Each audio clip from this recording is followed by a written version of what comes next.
Welcome to the 19th edition of Make Pro Wrestling Majestic Again. I am your new Majestic.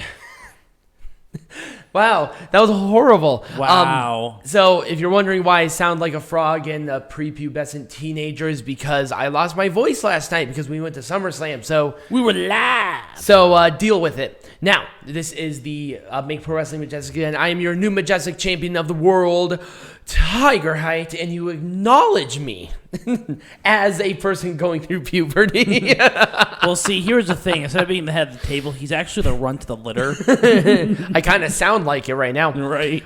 Anyway, so we're going to be covering NXT. We're going to make that shit majestic again. Peanut Gallery has some heckling. I have some wrestling lesson. And then we're going to do some SummerSlam and make that majestic again because, trust me, there's a lot to talk about. So, without further ado, let's kick off with our first match, which was our fun little pre-show match here, if I can find it. There we go. It was Trey Baxter. They have a thing. Yeah, they did. I found it. Oh. It's not going to get better, okay? I'm gonna sound like a broken squeaky toy all day. Right. So, we have Trey Baxter and Rich Holland. Now, I ignored this match. I did not hate this match. I did not love this match, but I didn't hate this match. I thought it really definitely showed an interesting David Goliath. Rich Holland won. Most certainly he won. With that crazy Emerald Flosion move that he's doing, which is really neat.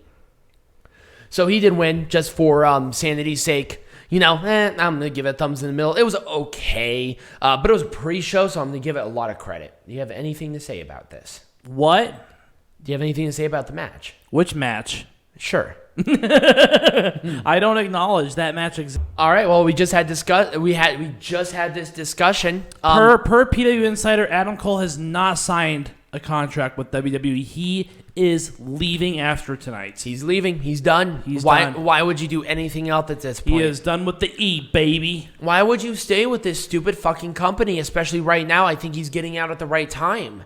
But on a positive note, Kyle O'Reilly is slated to be the next opponent for Samoa Joe. Oh, really? Okay, that'd be sweet. I hope so. Well, he did win this very high-profile match. He has to. Yeah. There's no other person that can take this spot right now. Right.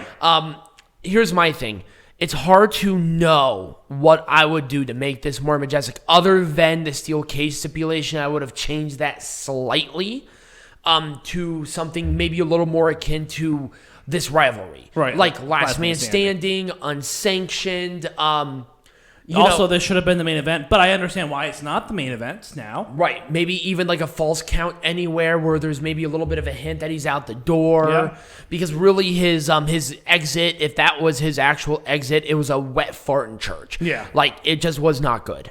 Right. I probably would have done something maybe a little bit different. Hell, even if Adam Cole was leaving, I still would have had a proper send-off for him no matter what. Right. I just would. And that would just be me personally. And also it would have been a really good moment for the very ending for Cole to leave on the high note. Because really, he really carried the entire pandemic era for NXT. Not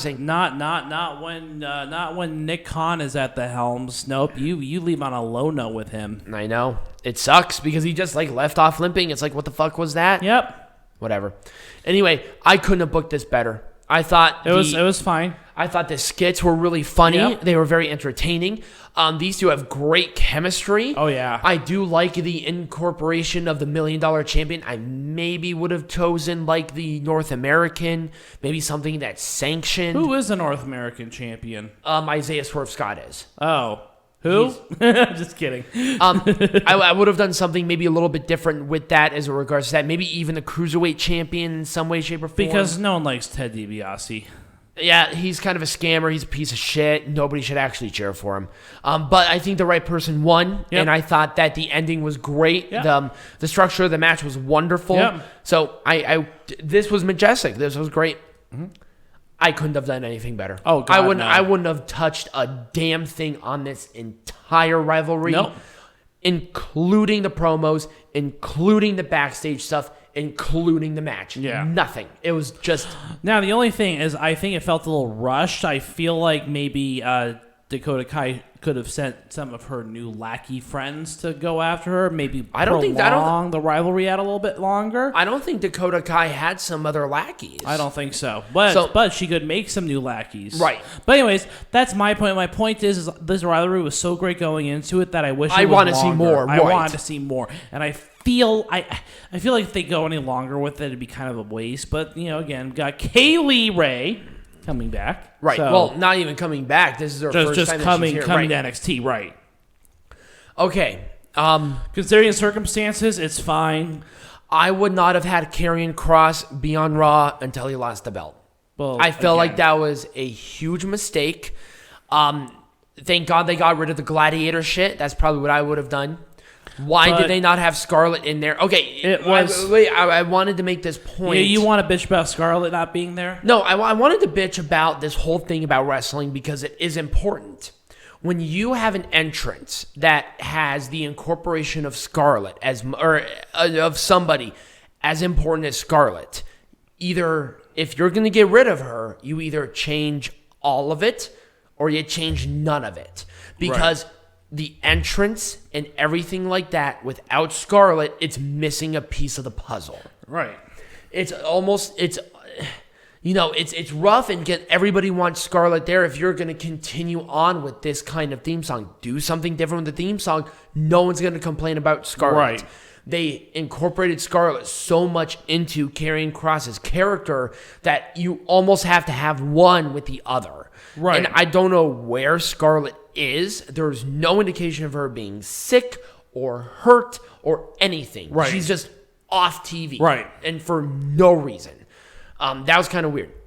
Now, the match itself was good. I liked it, and I thought Samoa Joe being the flag bearer for this promotion going forward is fine, just because of his veteran status. Right. Also, this gives him an excuse to stay out of the ring as much as possible, which protects him more. And I think that's kind of what their point is to make sure that he doesn't wrestle too much. But he's a transitional champion. Mm-hmm. He will not have it for too much longer. They just have to build someone like Kyle O'Reilly up, and I think they've done a pretty good job. Now, do you think that will be a WrestleMania, like a WrestleMania takeover? I don't think so. Do you think it'll be before that? So I'm sorry. Yes. Survivor Series, you mean? You think Survivor Series? I was thinking Royal Rumble. Oh God, no! That's gonna happen long before that. All right. Okay, shit.